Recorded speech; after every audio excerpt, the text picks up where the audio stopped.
welcome to the stage Liv Schaefer and her dance team. You guys, we're so lucky to have Liv with us today. She's a celebrated dancer, teaching artist, and serves as the intergenerational programs director with Engage, director of Dance Generators, which is how she's here with us today. It's an intergenerational dance company housed at the University of San Francisco. And Liv explores dance as a tool for bridging intergenerational divides. And so joining Liv today are two dancers from Dance Generators, Zoe and Cecilia, which I also welcome you to the stage. Take it away, Liv. Thanks, Katie. And thanks so much, Lee, for setting the stage for us with that beautiful prayer of sorts, as I think of it. Hello, everybody. Good morning. So good to be here with you today. My name is Liv. As Katie said, happy to be here. The Dance Generators is an intergenerational dance company housed at the University of San Francisco. It was created in 1996 by an artist and activist named Amy Dowling and has been passed on through generations of leaders. And now I am so honored to be at the helm. We create dances together collaboratively using devised dance and theater processes, and we perform them on campus and in community engaged settings and in professional venues throughout the Bay Area. As Katie said, I'm joined here today by two awesome company members. I have Zoe. What up? Zoe is 21 years old, and Cecilia, who is 76 years old, joining us today from their homes. Thanks for being here. As a company, we believe that if you have a body, you can dance, right? So that every body has dance in them, just as Katie was saying with that lower C creativity. And we also believe that something very special transpires when people of different generations dance together. We are able to move through past and future simultaneously in a way that we aren't able to when we're all dancing together with people of just the same age as our own. In just a moment, I'm going to lead you through some follow-along movements that you can do from wherever you are, from your home or from your desk, maybe not from your car if you're listening in. Please stay safe and keep two hands on the wheel. But I want you to think of this as a way to invite your body to deeper listening for all the listening you have left for the rest of the symposium today. So as we move together, yes, we're warming up. We're getting our own endorphins and blood pumping, but you're also inviting your body to listen more closely, listen more deeply to the rest of this afternoon. Yeah. So following along with Zoe, Cecilia, and I, go ahead and just find your sits bones grounded to whatever chair you find yourself sitting on. If you're standing up, that works too. You can find your feet grounded surely to the floor. And then just notice your spine lengthening really long, almost like an airy, easeful quality, letting your head flow up toward the ceiling. And if you feel comfortable, close your eyes and let's take 2 deep breaths all together. A big inhale. Exhale out your heels or sits bones. And inhale again. Exhale out the backs of your ears. Nice. Flutter your eyes open if they were closed. Gently drop your chin towards your chest and circle your head in either direction, gently opening up some of your neck and shoulders.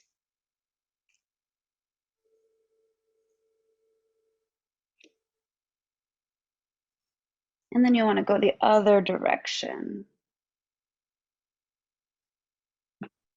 And just easily taking your way around the turns and curves. Bringing your head back on top of your spine, shrugging your shoulders in big circles up and back. Ugh. Nice. Saying hello to your back body, your spine. I love Cecilia's giving us alternating shoulders. Maybe we wave in that way. And let's bring those shoulders or those circles into our wrists, finding articulate fingers. Circle the other way.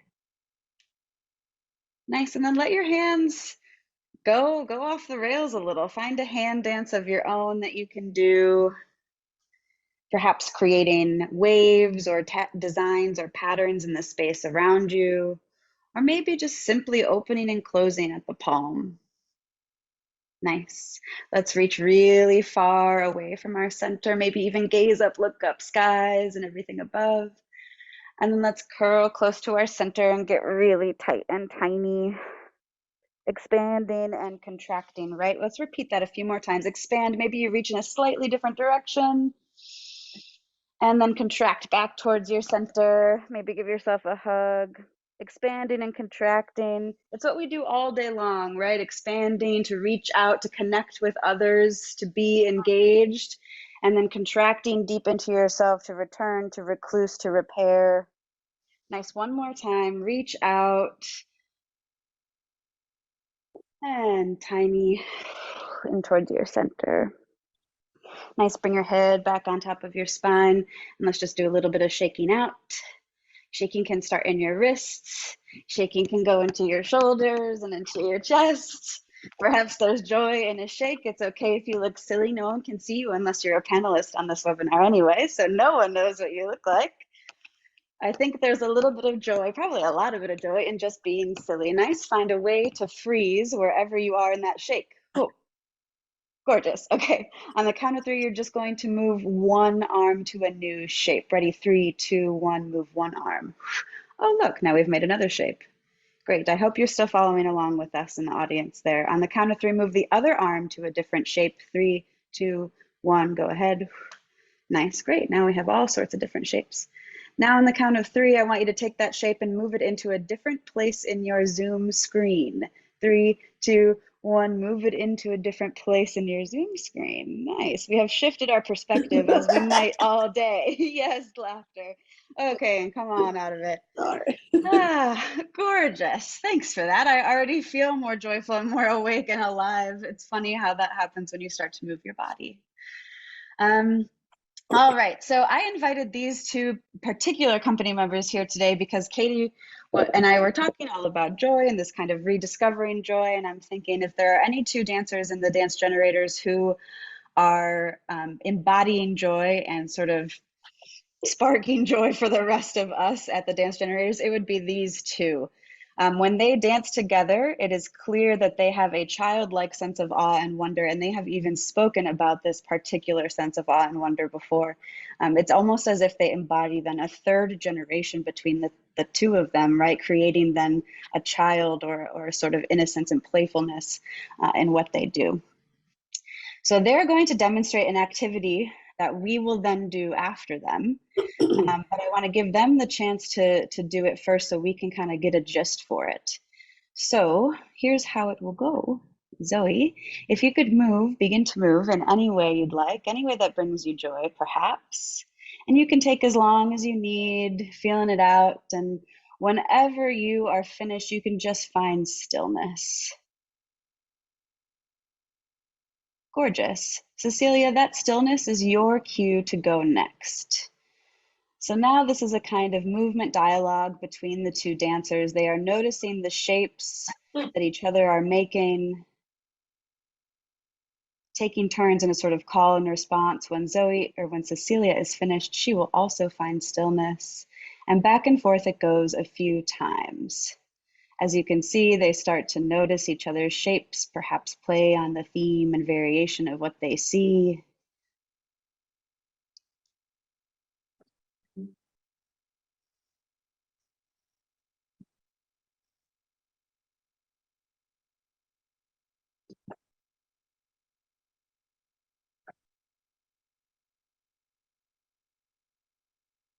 Nice, keeping it going. Just a few more rounds of demonstrating.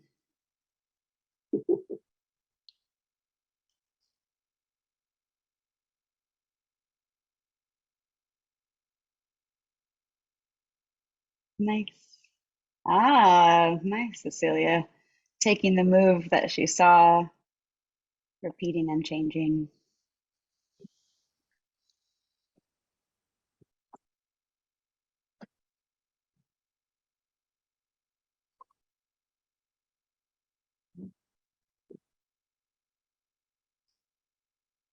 Gorgeous. We'll finish that round there. Thank you both so much. A round of applause, snaps, claps, electronic hearts, whatever you need to give for them.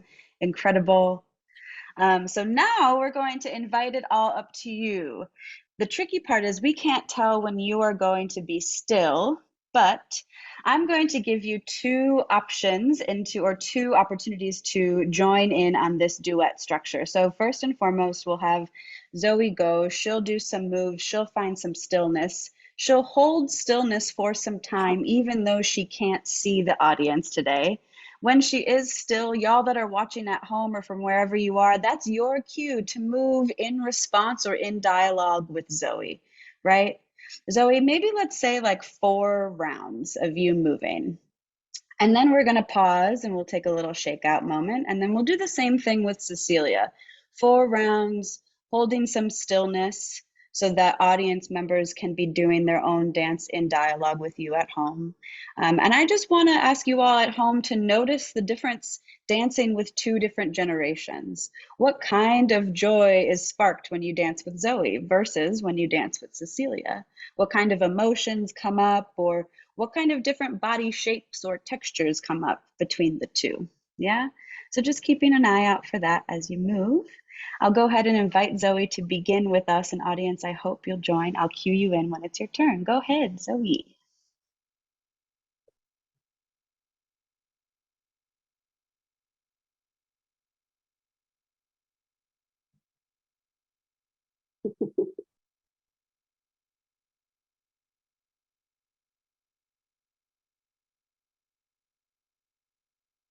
Nice, audience. This is your turn to move in response to what you saw Zoe do.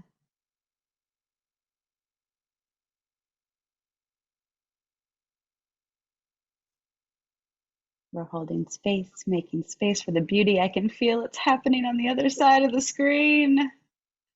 And Zoe, as you're ready, you can continue with your next round.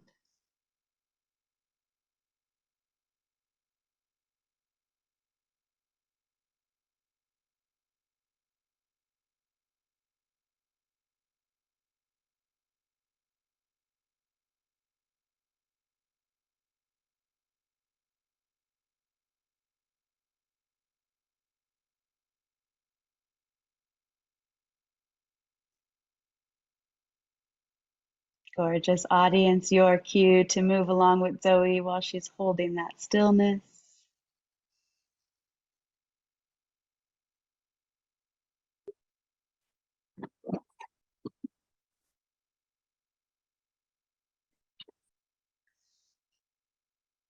And go ahead, Zoe.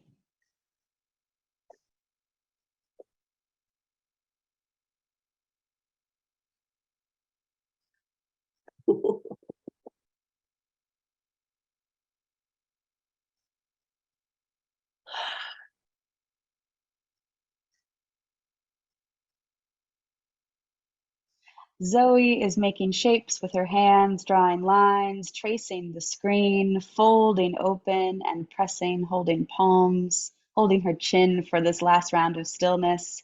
Audience, you are moving one more time on your own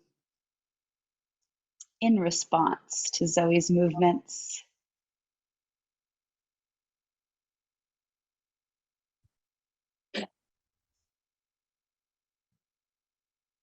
Nice, and we'll finish right there. Thanks, Zoe. Snaps, claps, all the love for Zoe. Take a big shake out, everybody, and we'll do the turn around, turn over to Cecilia, who will begin this next round. And I'll do a little bit more sort of describing of what Cecilia's moves are doing for those who are joining without video, so they can hear a description of what Cecilia is doing.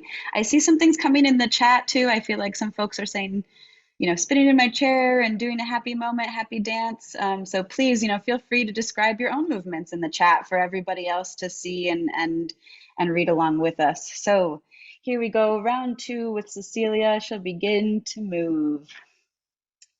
Hands are in prayer pose, snaking up and around her face, separating and undulating, kind of like a jellyfish apart from her face. Swirling fingers, pressing in and waving into the screen, arcing over her head and tracing around her face. Arms stretch out behind her to reach forward towards the screen. She beckons. She wiggles and sprinkles fingers. She curls into fists, a reach towards the sky and a shimmy down low to reach and hold stillness with her arms. Oh, not stillness yet. Stillness now. Hands at the screen. Audience, your turn to move while Cecilia holds that stillness. There she is. While Cecilia holds that stillness, your turn, audience, to move in response to Cecilia's dialogue. I can feel it. I can feel it.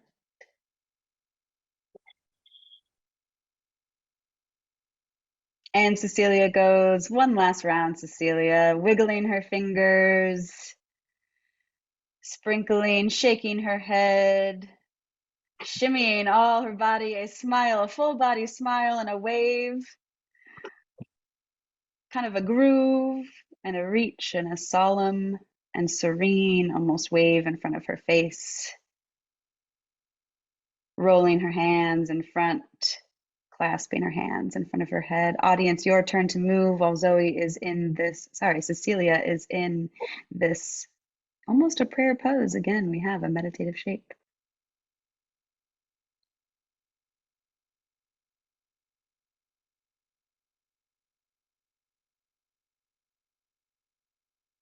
All right, Cecilia, you can come out of it.